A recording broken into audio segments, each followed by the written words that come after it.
किया। मैंने 16 साल तक रेहड़ी पटरी वालों के लिए काम किया, उनके लिए आंदोलन किया, संघर्ष किया।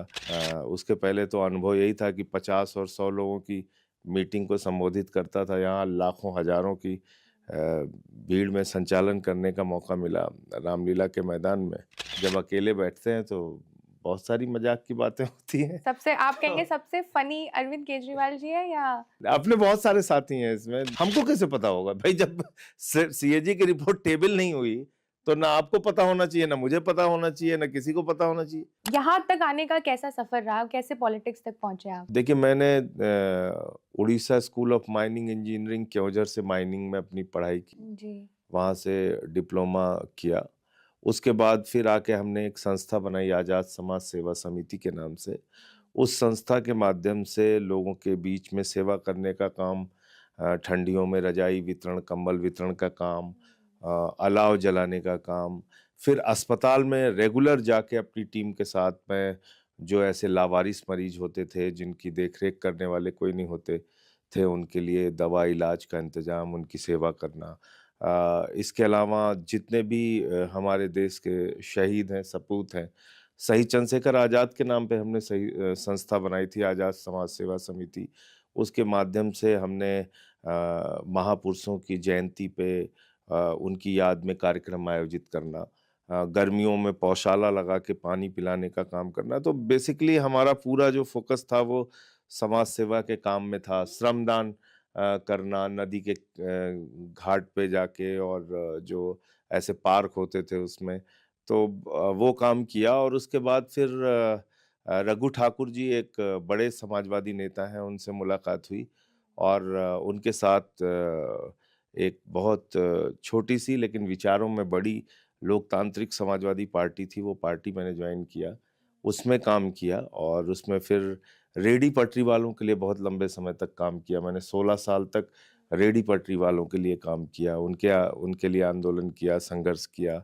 फिर राइट टू इंफॉर्मेशन का आंदोलन शुरू हुआ तो अरविंद केजरीवाल जी के साथ काम किया।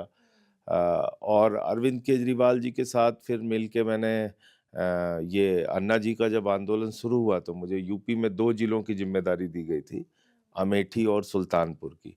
लेकिन वो हमारे काम से इम्प्रेस हुए और फिर यहाँ दिल्ली उन्होंने बुला लिया 2011 के आंदोलन में, अन्ना आंदोलन में। और मैं मंच का संचालन कर रहा था उस समय। उसके पहले तो अनुभव यही था कि 50 और 100 लोगों की मीटिंग को संबोधित करता था। यहाँ लाखों हजारों की भीड़ में संचालन करने का मौका मिला रामलीला के मैदान में। और फिर वहाँ से ये आप सफर शुरू हमेशा हुआ। से इंक्लाइंड थे समाज सेवा की तरफ या कुछ कुछ? नहीं, मतलब आप ये कह सकती हैं कि 90 के बाद जब पढ़ाई अपनी पूरी की तो उसके बाद से फिर ये समाज सेवा और इस आपका राजनीति में इंक्लिनेशन काम। इधर ही रह गया? हाँ, पहले तो राजनीति से कोई लेना देना नहीं होता था, सिर्फ सेवा वाले काम में ही था संस्था की तरफ से। लेकिन फिर धीरे धीरे राजनीति की तरफ झुकाव हुआ और फिर ये रास्ता तय किया। जैसे आप में सारे लीडर्स जैसे जब प्रेस कॉन्फ्रेंस देते हैं तो बड़े सीरियस से होते हैं, बट क्या पार्टी में हंसी मजाक होता है या आप लोग बैठ के बातें करते हैं नहीं, नहीं, तो बहुत सारी? हंसी मजाक होता है इसमें, कोई सबसे हर मजाकिया कौन है? नहीं, आपको लगता होगा कि अरविंद केजरीवाल बड़े गंभीर और कई बार गुस्से और नाराजगी में दिखते होंगे, लेकिन जब अकेले बैठते हैं तो बहुत सारी मजाक की बातें होती हैं। सबसे आप तो कहेंगे सबसे फनी अरविंद केजरीवाल जी है या? अपने बहुत सारे साथी हैं इसमें, सौरभ है। तो कोई इसमें, मतलब अगर आप कोई आपसी वाकया? बातचीत, व्यक्तिगत बातचीत में सौरभ हो गए, राघव हो गए, मतलब मनीष जी हैं, सब लोग नॉर्मल ही बातचीत करते हैं और हंसी मजाक में अपना। ऐसे प्रैंक्स वगैरह नहीं करता है आप लोगों के साथ? मुझे लगता है कि ये जो टीम की एकजुटता है और परिवार की भावना के साथ हम लोग जो रहते हैं, यही सबसे बड़ी ताकत है आम आदमी पार्टी की। जी, जी। मैं आपसे डायरेक्टली एक सवाल पूछ लूँगी, आप हाँ या ना में जवाब दे दीजिएगा कि सीएजी की रिपोर्ट जो चीफ मिनिस्टर रेज़िडेंस पे आई है, वो सच है या झूठ? कहाँ है सीएजी की रिपोर्ट? दिखाइए मुझे। सीएजी की रिपोर्ट अगर एक तरफ देखिए, कॉन्ट्राडिक्टरी स्टेटमेंट है बीजेपी का खुद से।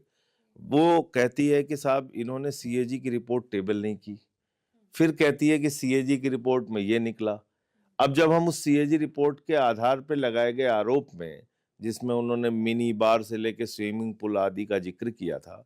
जब हमने कहा कि चलो देखते हैं कि कहाँ पे है सोने का टॉयलेट, कहाँ पे है स्विमिंग पूल, कहाँ पे है मिनी बार, तो घर में नहीं जाने दिया। कल आप लोगों ने देखा होगा सारे देश के मीडिया ने।